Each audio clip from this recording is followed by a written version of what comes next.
Charleston, South Carolina, 1820. The auction block stood like a gallows in the midday sun. Isaiah's thin frame shuddered despite the heat as sweat trickled down his hollow cheeks.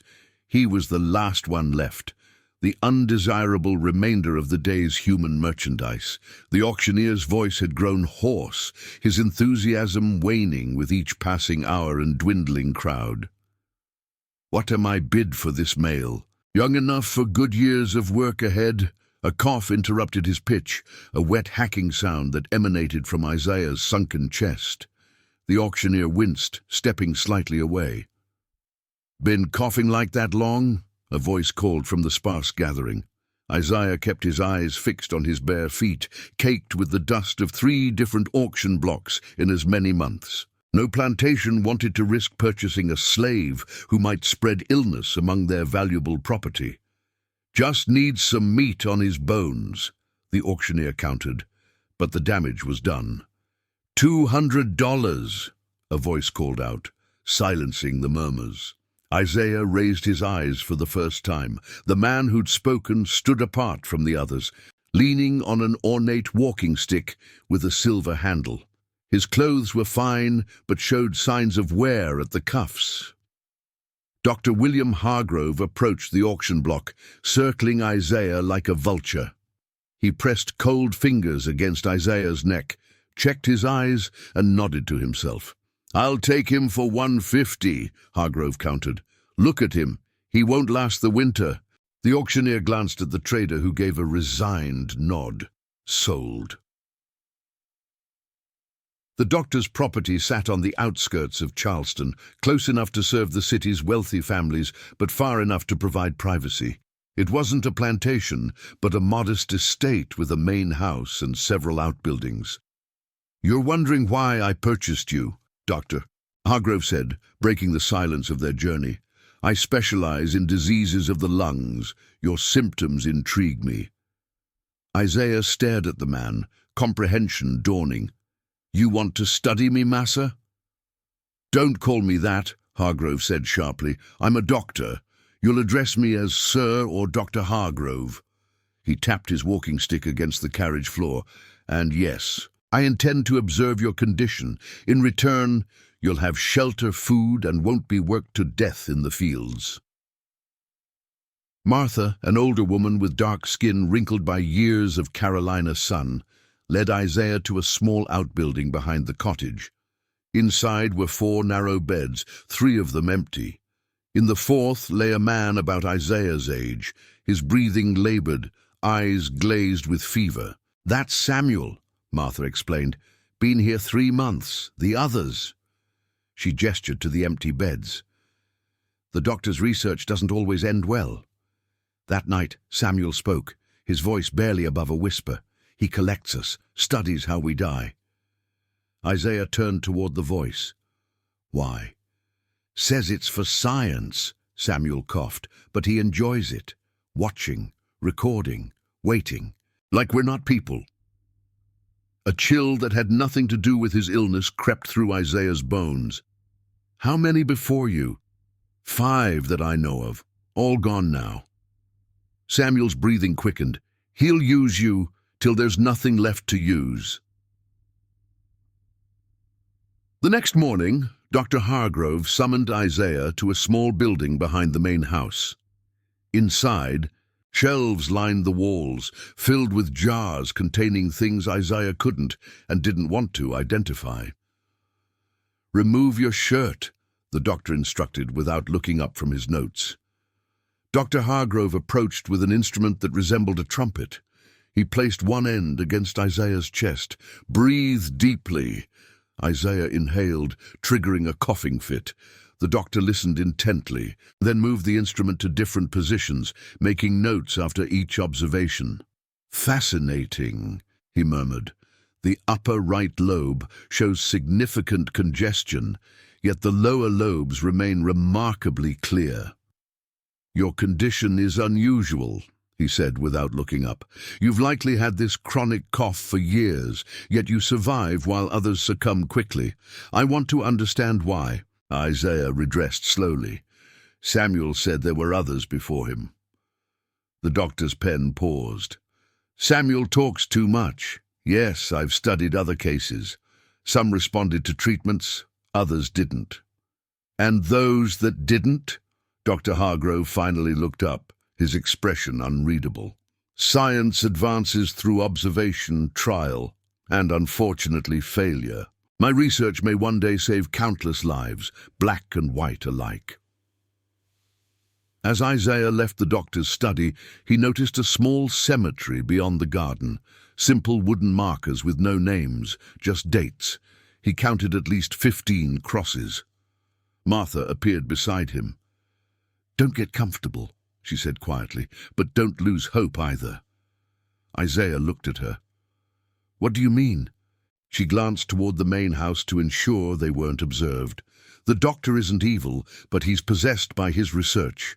You're valuable to him only while you're interesting." She touched his arm briefly.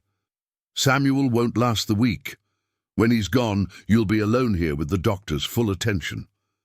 The next morning, Samuel was gone, his bed stripped bare as if he'd never existed. "Where is he?" Isaiah asked Martha as she brought him a bowl of thin porridge. She wouldn't meet his eyes. The doctor needed to complete his observations. "Is he dead?" "Not yet," Martha replied, her voice hollow. "But he will be by sundown." Dr. Hargrove appeared at the doorway. "Isaiah, come with me. I want to show you something." Inside the laboratory, Samuel lay on a wooden table, his chest rising and falling in shallow, rapid movements. His eyes were open, but unseeing, and a trail of dark fluid leaked from the corner of his mouth. "Observe," Dr. Hargrove said, lifting a vial containing an amber liquid. "This compound represents my latest attempt to treat the advanced stages of consumption." He filled a syringe with the liquid, tapping it carefully to remove air bubbles. With clinical precision, he inserted the needle into Samuel's arm and slowly depressed the plunger. Almost immediately, Samuel's body tensed, his back arching as a guttural moan escaped his lips. The doctor calmly made notes, checking Samuel's pulse and pupils as the man convulsed on the table. "Remarkable," Hargrove murmured. "The reaction is much more pronounced than in previous subjects." Isaiah backed toward the door, horrified, yet unable to look away. This would be his fate too, a final experiment before joining the others in the cemetery. "Why are you doing this?" he whispered. Dr. Hargrove looked up, seemingly surprised by the question. "For knowledge, for science. The patterns of disease in the Negro body may hold keys to understanding how these illnesses progress and might be treated in all humans." As the doctor bent over Samuel's now still form, Isaiah slipped from the laboratory. Behind the building, he emptied his stomach into the dirt, then sank to his knees. Freedom suddenly seemed worth any risk, even if he died in the attempt. At least he would die as a man, not as a laboratory specimen. 2 months passed. Isaiah's duties in Dr. Hargrove's household were light compared to plantation labor, tending the small garden, assisting Martha with household chores, and submitting to the doctor's regular examinations. To the doctor's evident frustration, Isaiah's condition neither improved nor worsened significantly. Unlike Samuel and the others before him, Isaiah's chronic cough remained constant, debilitating enough to render him unsuitable for hard labor, yet not severe enough to threaten his life. "Your case defies classification," Hargrove remarked one afternoon, frowning at his notes. "By all indicators, your disease should have progressed to the terminal stage months ago, yet your body maintains a peculiar equilibrium." Martha had become, if not an ally, then at least less of a stranger. "He's puzzled by you," she told Isaiah one evening as they worked in the kitchen. "That's good, means he won't try his treatments yet." "Has he always been this way?" Isaiah asked, keeping his voice low. Martha's hands stilled on the dough she was kneading. "No, when I first came here he was different. Passionate about healing, not just studying. Something changed after his wife died." "His wife?" Consumption took her, slowly, painfully. Martha resumed her work. After that, his interest turned from curing to understanding, as if knowing exactly how the disease kills might somehow undo her death. Mayur. Summer arrived with brutal heat that settled over Charleston like a wool blanket. Even the mosquitoes seemed too lethargic to fly in the midday sun. Isaiah's cough worsened in the humid air, but he noticed the doctor paid less attention to his symptoms now, distracted by something else. Hargrove began making frequent trips into the city, returning late in the evening with a preoccupied expression. During one such absence, Isaiah overheard Martha speaking with a local deliveryman who brought supplies to the estate. "It's spreading fast," the man said, wiping sweat from his brow. "Harbor district's hit worst. They say it came off a ship from Havana." "Yellow fever?" Martha asked, her voice hushed. "Doc Hargrove's been called to half a dozen households already. Rich folks paying good money for any physician willing to risk exposure." That evening, when the doctor returned, his clothes carried the distinct smell of vinegar and camphor. Fumigants used in sick rooms. His eyes were bloodshot, his movements sluggish with exhaustion. "Martha!" he called. "Prepare the East Room. We may need to receive patients here if the situation in town worsens." Over the next week, Charleston fell into the grip of epidemic. The church bells tolled constantly for the dead, and smoke rose from burning barrels of tar in the streets. A futile attempt to purify the miasmatic air believed to spread the disease. As more patients arrived, Isaiah found himself pressed into service. With the doctor overwhelmed by the sick, he had no time for his usual research. Isaiah became a nursing assistant, carrying water, changing linens, and emptying the terrible black vomit basins that characterized the disease's advanced stage. One evening, as Isaiah carried fresh water to the sick rooms, he passed the doctor's study and noticed the door ajar. Inside, Hargrove sat at his desk, head in his hands, a half-empty bottle of whiskey beside him. "3 more dead today," the doctor murmured, apparently speaking to himself. "Nothing works. Bleeding, purging, cold baths, all useless." Isaiah began to withdraw, but a floorboard creaked beneath his foot. The doctor's head snapped up. "You," he said, his voice thick. "Come here." Hargrove studied him through bloodshot eyes. "Curious," he said. "You've been exposed repeatedly now, carried the vomit basins, touched the patients, yet you show no signs of the fever." "I've been coughing worse, sir," Isaiah offered, not wanting to appear too healthy. Yes, your chronic condition, but the yellow jack hasn't touched you." The doctor rose unsteadily, reaching for his medical bag. "Give me your arm." Isaiah hesitated, but extended his arm. The doctor extracted blood with a small lancet, collecting it in a glass vial. "They say Negroes resist the fever better than whites," Hargrove muttered, examining the blood. "But even the black nurses in town are falling ill now. Yet you—" He looked up at Isaiah with newfound interest. "You remain untouched." A cold feeling settled in Isaiah's stomach. He recognized that look, the rekindling of scientific curiosity that had sent Samuel and others to their graves. "Perhaps it's just luck, sir," Isaiah said carefully. "Luck?" Hargrove gave a harsh laugh. "There's no such thing in medicine. Only cause and effect, patterns we haven't yet discerned." He sealed the vial and placed it in a wooden rack. "Your chronic lung inflammation may be producing some effect in your blood that counters the fever." The epidemic worsened. Charleston's streets emptied as those who could afford to flee the city departed for the countryside. Those who remained barricaded themselves in their homes, emerging only when necessary. The dead accumulated faster than they could be buried, and the sweet, sick smell of decay hung over the city like a shroud. Dr. Hargrove's modest estate became an island of suffering. Every room filled with the moaning of the sick, the weeping of family members, and occasionally the terrible silence that followed death. The doctor worked without rest, moving from patient to patient, trying every treatment his medical training offered, but the fever claimed victim after victim. Why do some live and others die? Martha wondered aloud one evening as they washed blood and vomit from a stack of linens. Mr. Peterson survived, but his wife and son both passed yesterday. The doctor says some people have protection in their blood from previous fevers, Isaiah replied, scrubbing at a particularly stubborn stain. But this fever's different.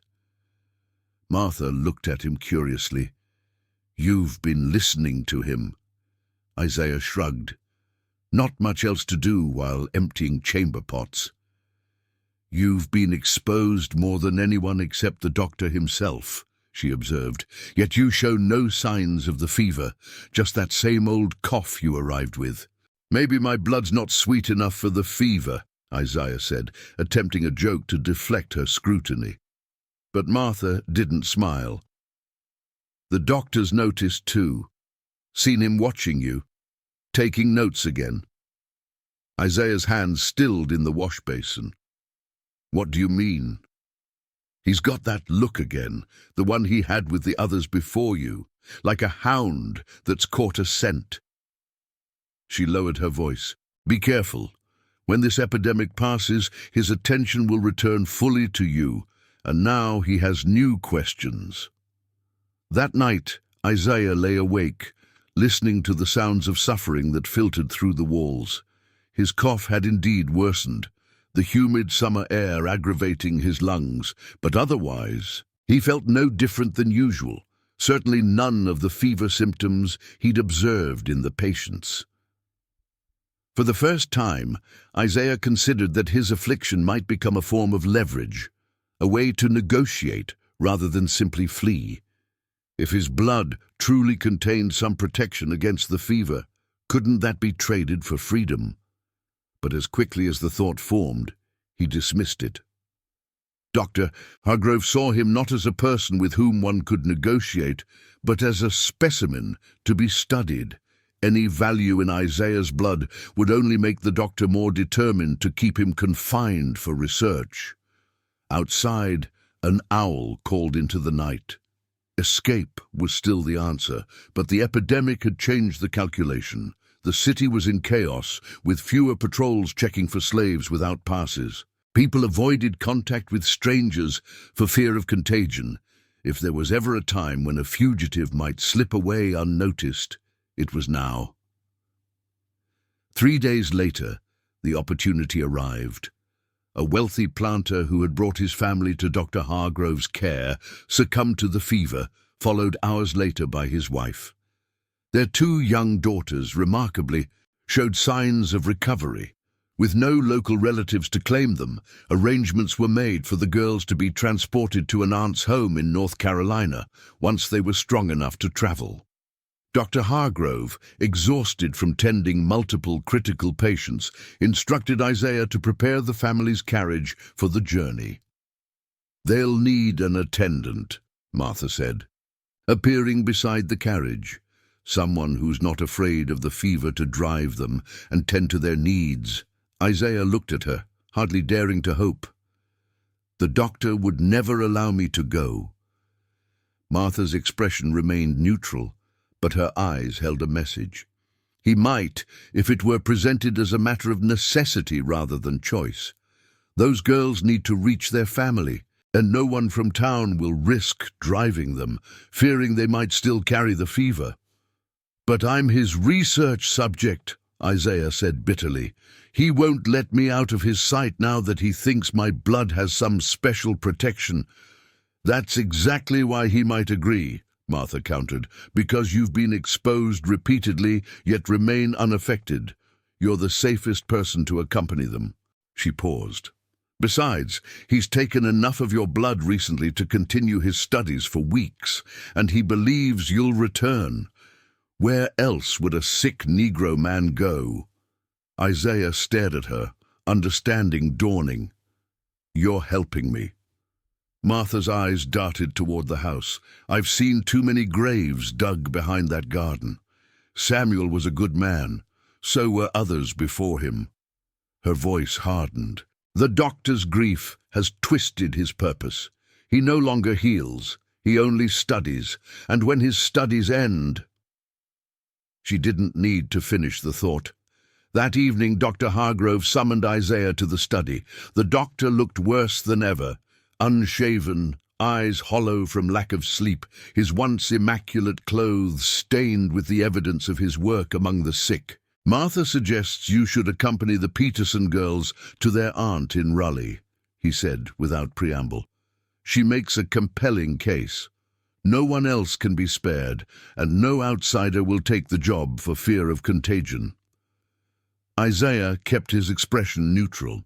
"If that's what you need, sir." The doctor studied him with bloodshot eyes. "You'd be traveling with a pass in my name, identifying you as my property on a specific errand." He leaned forward. "If you had thoughts of using this opportunity to run, remember that a black man with a chronic cough won't get far. The bounty hunters would have you back here within a week, assuming your lungs didn't give out first." "Yes, sir," Isaiah said, eyes downcast, the picture of submission. "Besides," Hargrove continued, "your blood may hold answers that could save lives. Your service here has meaning, a purpose higher than menial labor on some plantation. Remember that." Isaiah nodded, maintaining his deferential pose while his heart hammered in his chest. The doctor was offering him exactly the opportunity he needed, all while believing he'd return like an obedient dog to its master. "The girls should be ready to travel in 3 days," Hargrove said. "You'll take the coastal route north. It's longer, but avoids the worst swamps. I'll provide medicines for their journey and instructions for their care." He waved a dismissive hand. "That's all." That night, as the household finally quieted, Isaiah slipped out to the small cemetery behind the garden. In the moonlight, the wooden crosses cast long shadows across the ground. He found Samuel's grave, 5th from the left, the earth still relatively fresh. "I'm leaving," he whispered to the silent marker, "but I won't forget." Dawn broke over Charleston with the muted colors of a watercolor painting. Smoke still rose from parts of the city, and the church bells had finally fallen silent, not because deaths had ceased, but because too few healthy people remained to ring them. At Dr. Hargrove's estate, the Peterson girls waited beside their parents' carriage, small figures in black mourning dresses that emphasized their pallor. Despite their recovery from the fever, they remained weak and subdued, holding hands as if afraid to lose each other after losing everything else. Martha supervised the loading of their trunks. "Remember their medicine," she instructed Isaiah, handing him a wooden box containing vials and powders. "The younger one needs the tonic morning and evening. They should drink only boiled water." Dr. Hargrove emerged from the house, carrying a leather portfolio and a sealed letter. "This contains my observations on the girl's case," he said, handing Isaiah the portfolio. "Their aunt should give it to whatever physician takes over their care." He held up the sealed letter. "And this is for you to present to any authorities who might question your travel. It identifies you as my property on a specific errand. I've included detailed maps," Hargrove continued. "The journey should take 5 days if you follow the coastal route. Stop at the inns I've marked. I've sent messages ahead to secure accommodations." The doctor stepped closer, lowering his voice. "When you return, I believe we may make significant progress in understanding your unique condition. The blood samples I've taken show promising abnormalities that may explain your resistance to the fever." Isaiah nodded, not trusting himself to speak. The doctor's words confirmed what he'd suspected. Upon return, he would become the subject of increasingly invasive experiments as Hargrove sought to isolate whatever factor in his blood provided protection against yellow fever. "The girls need to rest frequently," Martha interjected, drawing the doctor's attention away. "Their recovery is still fragile." While they discussed the children's health, Isaiah completed the final preparations for departure. The provisions Martha had assembled were generous, more than enough for the stated 5-day journey, with extra to account for delays. Whether intentional or not, she had provided him with resources that would sustain him well beyond the trip to Raleigh. "Safe journey," Dr. Hargrove said stiffly. "I expect your return within 2 weeks, Isaiah." Isaiah touched the brim of his hat in acknowledgement, then climbed onto the driver's seat. As he gathered the reins, Martha approached once more. "God go with you," she said, her voice carrying a weight beyond the simple blessing. Their eyes met briefly, a silent exchange of understanding passing between them. With a flick of the reins, Isaiah set the horses in motion. The carriage rolled down the long drive toward the main road, leaving behind the doctor's estate with its laboratory of suffering and its garden of unmarked graves. The first day's travel proved harder than anticipated. The coastal route took them through areas devastated by the epidemic. They passed abandoned farmhouses, fields left unharvested, and occasionally fresh graves dug at the roadside, testimony to travelers who had carried the fever with them and perished far from home. In the late afternoon, they reached the small coastal town where Hargrove had arranged their first night's lodging. The innkeeper's wife met them at the door, her face tight with fear as she observed the 2 pale children. "They've had the fever but recovered," Isaiah explained, presenting the doctor's letter. "Dr. Hargrove sends his assurances that they're no longer contagious." The accommodations were simple but clean, 2 small bedrooms connected by a common area with a fireplace. Isaiah settled the girls in one room, then brought in their trunks and the medical supplies. "Are you hungry?" he asked, kneeling to meet their eyes. Both shook their heads, though they had eaten little during the day's journey. The younger girl, Emma, just 6 years old, clutched a doll dressed in black crepe to match her own mourning clothes. Her sister Catherine, nearly 10, maintained the stoic expression she'd worn since their parents' deaths, as if afraid that allowing any emotion would shatter her completely. "Mother said Negroes shouldn't sleep in the house," Emma said matter-of-factly without malice. Isaiah felt a familiar pang. "That's usually true," he said carefully, "but Dr. Hargrove wants me to take special care of you, and I can't do that from the stables." Catherine studied him with eyes too knowing for her age. "You took care of us when we were sick. Father said you were the only one who wasn't afraid to touch us." Isaiah busied himself, arranging their medicines on the small table. Everyone was helping. Martha, the doctor. But you sat with us at night," Catherine persisted. "I remember when I had the bad dreams about the black snake." The simple observation hung in the air between them, an acknowledgement of shared humanity that cut through the artificial barriers of race and status. In the fever ward, such distinctions had temporarily dissolved, leaving only the sick and those who cared for them. Later, as Isaiah sat in the common room, planning the next stage of his journey, Emma stood in the bedroom doorway, her doll clutched to her chest. "I can't sleep," she said. "Can you tell a story?" Isaiah hesitated. Every moment spent with the girls increased the emotional burden of his planned abandonment, yet he couldn't bring himself to refuse the simple request of a child who had lost everything. "One short story," he agreed. "Then sleep." Emma climbed into his lap without hesitation, a gesture that would have earned them both severe punishment on any plantation. Catherine remained in her bed, but turned to face them, her pretense of disinterest betrayed by the alertness in her eyes. Isaiah began a story his mother had told him, a tale about animals in the forest that contained hidden wisdom about surviving by wit rather than strength. By the story's end, Emma had fallen asleep against his chest. Isaiah carried her back to bed, tucking the covers around her small form. Catherine watched him with solemn eyes. "You're going to leave us, aren't you?"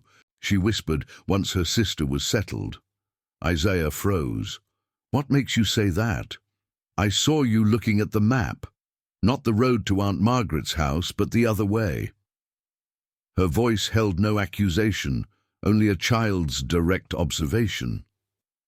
Isaiah considered denying it, then looked at the girl's face, so young yet marked by recent tragedy. She had already endured too many losses to be fed comforting lies. "I have to go," he said softly, "but not until you're safe." "Because you're running away? Like the rabbit in the story?" "Something like that." Catherine was quiet for a moment. "Will the doctor be angry?" "Yes," Isaiah admitted, "but I can't go back there." "Because he hurts people? I heard Martha talking to Cook. She said he does experiments." Isaiah chose his words carefully. "The doctor believes his work helps people, but sometimes what he learns comes at too high a price." Catherine nodded, as if this confirmed something she had already intuited. "When will you go?" "Soon, but I'll make sure you reach your aunt first." "Promise?" "I promise." Catherine seemed satisfied with this. She turned over in her bed, pulling the covers up to her chin. "We won't tell anyone. Emma's good at keeping secrets."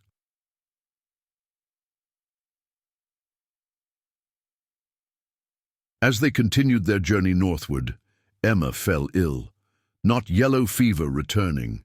This was a simple cold, likely caught during their travels, but in her weakened state, even a minor illness posed dangers. By morning, Emma's condition had worsened. Her breathing came in wheezes, and her small face flushed with fever. "Is she going to die like mother and father?" Catherine asked, her voice barely audible. "No," Isaiah said firmly, though uncertainty gnawed at him. "This is different, just a chest cold." For 3 days, they remained at an inn while Isaiah tended to the sick child. He applied poultices to her chest, mixed the doctor's medicines, and sat up through the nights monitoring her breathing. On the morning of the 4th day, Emma's fever broke, and her breathing eased. "We can travel tomorrow," Isaiah told Catherine, as Emma finally slept peacefully. "Your aunt must be worried by now." Catherine nodded, her expression grave beyond her years. "And then you'll go." "Yes," Isaiah confirmed, the weight of his delayed escape pressing upon him. "Then I'll go." The next morning dawned clear and cool. Isaiah loaded their belongings into the carriage while the innkeeper's wife fussed over the girls, pressing extra food into their hands for the journey. As Isaiah helped Emma into the carriage, he noticed a rider approaching from the direction they had come. Something in the man's purposeful advance sent a chill through him. He quickened his movements, eager to depart before the stranger arrived. Too late. The rider pulled up beside the carriage, dust billowing around his horse's hooves. He was a hard-faced man with the weathered look of someone who spent much of his life outdoors. A marshal's badge glinted on his coat. "You there?" he called to Isaiah. "Dr. Hargrove's man?" Isaiah's heart hammered in his chest, but he kept his expression neutral. "Yes, sir. Taking these children to their aunt in Raleigh." The marshal surveyed the scene. The loaded carriage, the girls in their mourning clothes, the innkeeper's wife hovering nearby. "You're behind schedule. The doctor sent word to expect you days ago." "The younger girl fell ill, sir," Isaiah explained. "Nothing serious, but we had to delay until she could travel." The marshal grunted, seemingly satisfied with this explanation. "Well, you'd best get moving. There's been trouble on the roads. Desperate people fleeing the fever, some turning to robbery." He patted a pistol at his waist. "I've been sent to escort you the rest of the way." Isaiah felt the ground shift beneath his feet.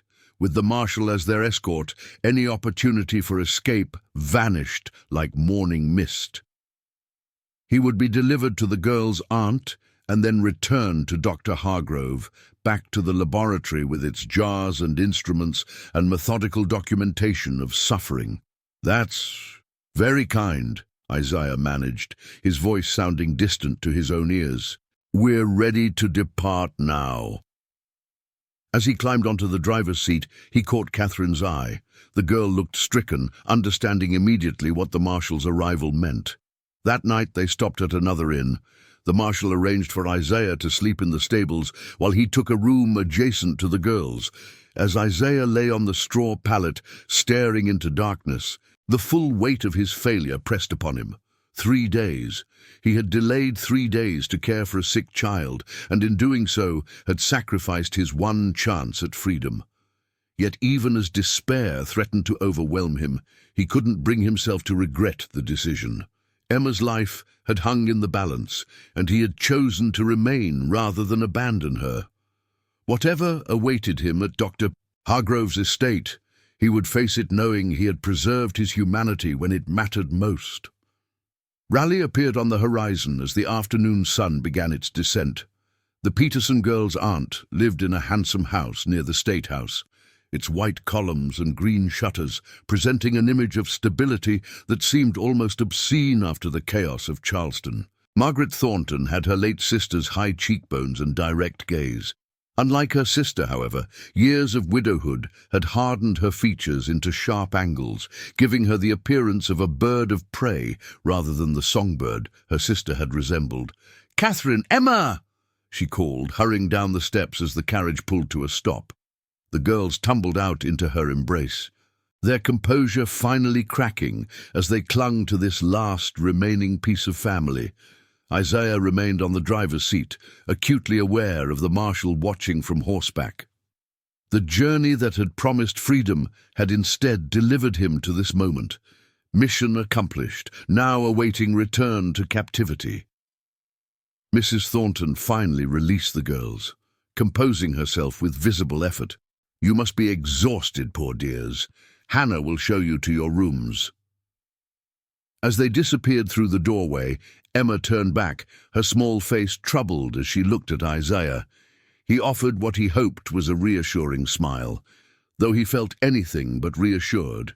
"You're Dr. Hargrove's man?" Mrs. Thornton addressed him directly, her tone businesslike. "Yes, ma'am," Isaiah replied, climbing down from the carriage. "You've brought their medical records. The doctor's letter mentioned specific treatments to continue." Isaiah reached into his coat, producing the portfolio Dr. Hargrove had entrusted to him. "Everything's here, ma'am. Instructions for their medicines and notes on their recovery." She accepted the portfolio with a nod. "The girls seem attached to you. They received good care?" "Everyone at the doctor's estate did their best, ma'am." Mrs. Thornton's expression softened slightly. "I'm sure they did. This epidemic has brought out extraordinary efforts from many." She glanced at the marshal, who had dismounted and now stood a respectful distance away. "You're to return with him tomorrow?" "Yes, ma'am. Dr. Hargrove expects me back." She studied him for a moment, her eyes narrowing as he suppressed a cough. "You're unwell yourself. That chronic cough. Tuberculosis?" "The doctor hasn't said, ma'am." "Well, you'll rest here tonight before your return journey. Joshua will show you where you can sleep." As Mrs. Thornton turned to go inside, Catherine suddenly reappeared at the doorway. "Aunt Margaret," she called, "may I speak with Isaiah before supper, to thank him properly for his care during our journey?" Her aunt looked surprised, but nodded. "Briefly, dear. Then you must rest." Catherine approached Isaiah with measured steps. When she reached him, however, her composure cracked. "You promised," she whispered fiercely, too low for others to hear. Isaiah knelt to meet her eye level, pretending to adjust her shawl. "Some promises can't be kept," he replied softly. "The marshal changes everything." "But you'll die there," she insisted, her eyes brimming with tears she refused to shed.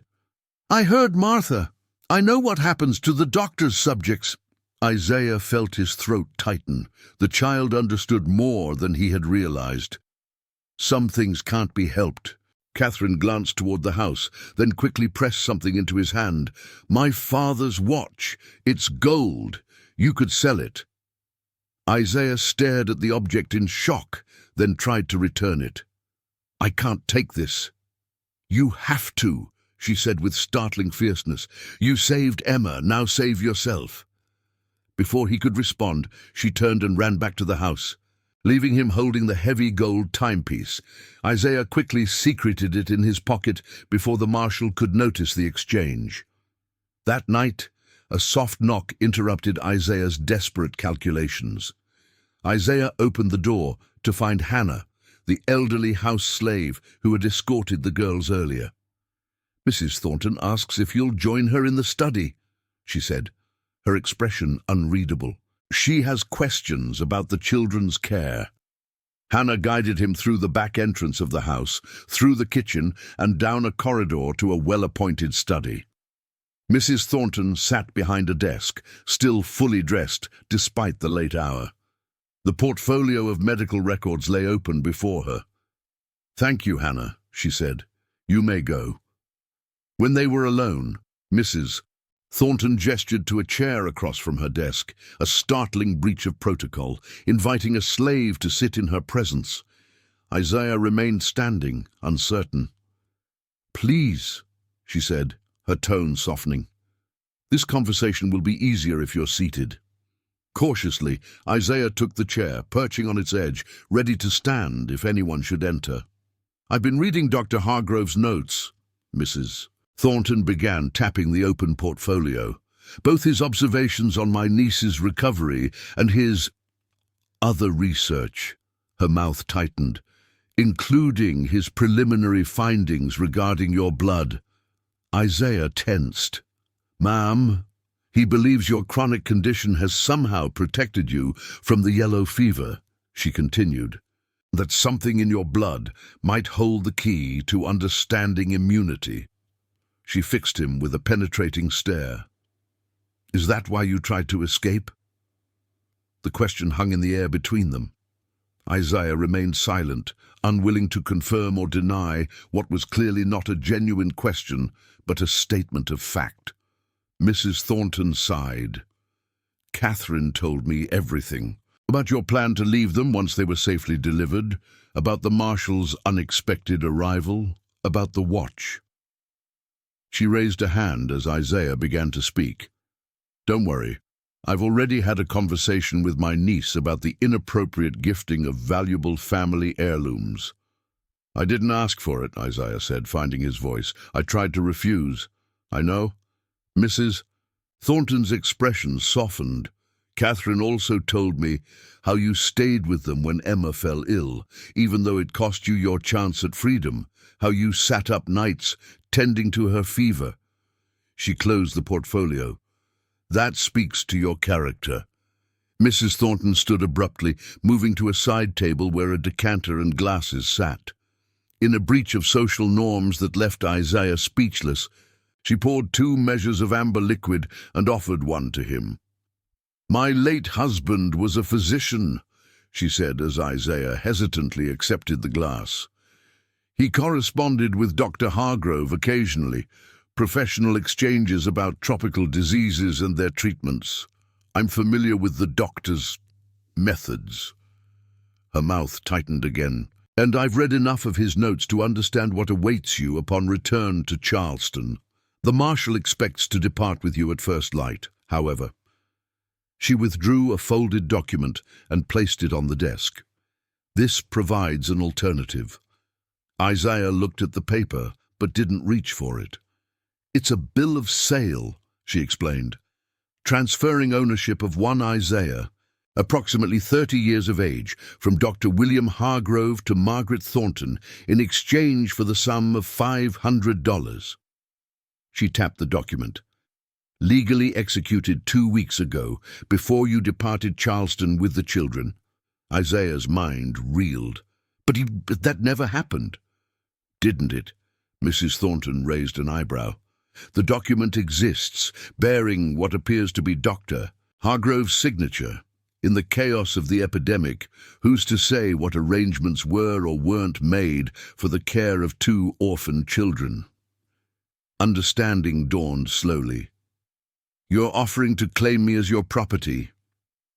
"I'm offering you a choice," she corrected. Return to Charleston and Dr. Hargrove's laboratory, or remain here under the protection of this document." "As a slave," Isaiah said flatly. "As a member of this household," she countered, "where your medical condition will be treated, not studied, where you can continue to provide comfort to two children who have lost everything else familiar to them." She leaned forward. "I can't offer you freedom, Isaiah. The law forbids it, and even if it didn't, a free black man with a chronic illness wouldn't survive long in this world." "Why would you do this?" he asked finally. "Because my nieces need stability after unimaginable loss, because I recognize the care you've shown them, because I cannot in good conscience return a man to what amounts to torture, however scientific its justification." She paused. "And because I believe my sister and her husband would want their daughter's savior protected." Isaiah stared at the document, its official seals and signatures, promising safety from Hargrove's experiments, but nothing more. Not freedom, not dignity, just a different form of captivity. "The marshal," he asked, "will be informed in the morning that there's been a misunderstanding, that you were always intended to remain with the children as part of the arrangement for their care." She tapped the document again. "This predates your journey. He has no authority to countermand it." Isaiah considered her offer. Remaining would mean continued captivity, but with better treatment than most slaves could expect. It would mean watching the Peterson girls grow, perhaps serving as a reminder of their parents and the tragic circumstances that brought them to Raleigh. It would mean living with his illness rather than dying for it. But it wasn't freedom. "There is another option," Mrs. Thornton said quietly, as if reading his thoughts. "The document buys time, a legal shield against the marshal's immediate claim. What happens after he departs is flexible." Isaiah looked up sharply. "What do you mean?" "I mean that this household maintains connections with certain northern abolitionists, that from time to time individuals find themselves traveling north with letters of introduction to friends in Pennsylvania or Massachusetts." Her expression remained neutral, her words carefully chosen. "Such arrangements take time to organize. Weeks, perhaps months." The implication was clear. She offered not immediate freedom, but a path to it, a safer, more certain route than desperate flight through unfamiliar territory. "Why not just let me go now?" he asked, suspicion mingling with fragile hope. "Because the marshal would hunt you down before you crossed the county line," she replied bluntly. "Because you're still recovering from your journey and your illness. Because a man traveling alone raises questions that a man traveling with proper documentation does not." She folded her hands. "And because Catherine and Emma have endured enough loss for now."